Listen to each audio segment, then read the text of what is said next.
A família do idoso atropelado e morto por um ônibus urbano vai precisar entrar na justiça para receber a indenização do consórcio Pró-Urbano. É que as empresas de transporte já admitiram que não têm seguro contra terceiros. E não é só a falta de proteção jurídica que revolta a família. O consórcio atribuiu a culpa pelo acidente ao carro da filha do idoso estacionado perto do ponto de ônibus onde o acidente aconteceu. A avenida onde o acidente aconteceu tem muitas irregularidades. A avaliação foi feita por esse engenheiro de transportes que acompanhou nossa equipe. No ponto, falta a sinalização de solo que indique a parada de ônibus. Quase em frente, num estacionamento particular, toda a guia foi rebaixada. E uma faixa para pedestres foi pintada onde o coletivo estaciona. Na parte de infraestrutura, aqui nesse local, existem falhas. Nós temos que levar em consideração também o segundo pilar, que é o comportamento humano. Somos nós atrás do volante. Então, esse é um dos elementos principais e importantes. Então, a gente tem que, ao ir no espaço público democrático, que é o trânsito, tentar ser o mais gentil e amigável possível. E o terceiro pilar que a gente pode dizer é do mecânica mesmo do veículo, né?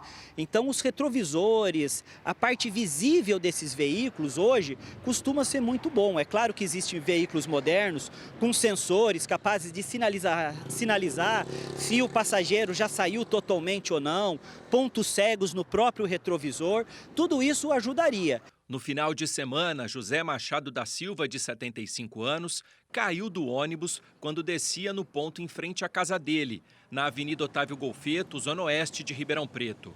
O aposentado foi atropelado pelo coletivo e morreu horas depois na Santa Casa.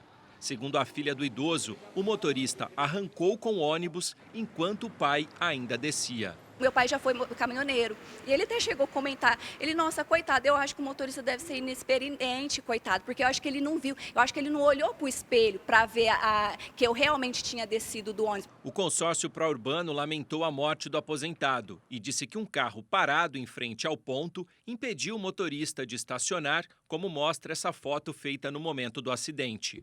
O carro é da filha do idoso.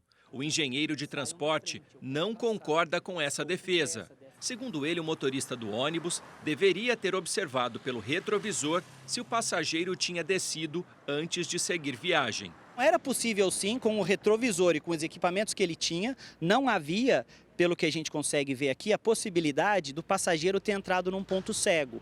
Então, provavelmente foi uma desatenção do motorista ao tocar o veículo e não se atentar corretamente nos seus espelhos retrovisores, que são vários dentro de um ônibus, e provavelmente tocou um pouco antes da hora.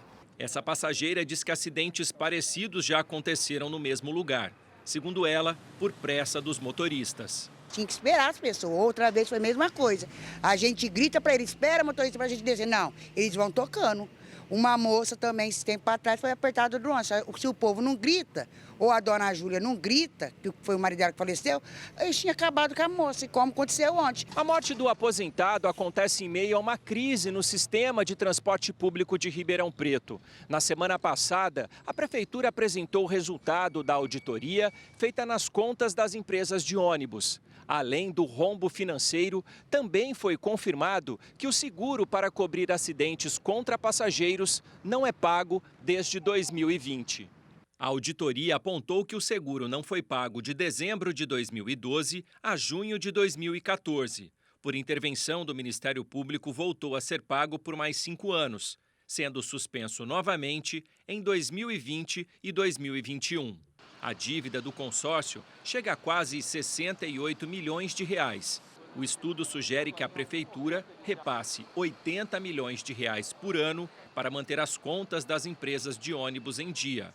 Na semana passada, antes do resultado da auditoria, o prefeito Duarte Nogueira disse que a prefeitura vai pagar com dinheiro público a troca de metade da frota até outubro. Com coletivos sucateados, são comuns cenas assim.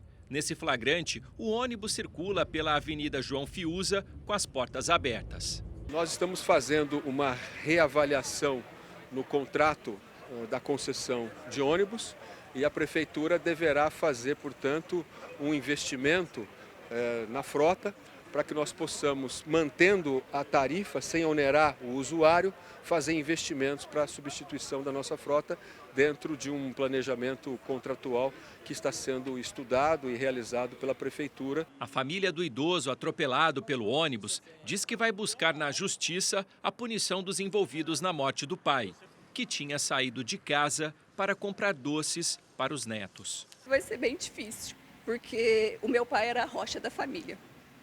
O meu pai adorava cozinhar pra gente, o meu pai, eu entrava aqui e com os meus filhos, e ele falava, cadê os meninos? Eu tô anestesiada, sabe? Quando você enterra e você não acredita. Eu não tô acreditando. Nós perguntamos para a Transep se o motorista já foi ouvido e também sobre o seguro de danos pessoais que cobre acidentes com passageiros e que não está sendo pago pelo consórcio pró-urbano. A Transep não respondeu essas perguntas. Disse somente que se solidariza com a família do aposentado e que a ocorrência vai ser apurada. Sobre os problemas na avenida, mostrada no início da reportagem, a Transep informou que vai enviar uma equipe para verificar a necessidade de uma nova sinalização.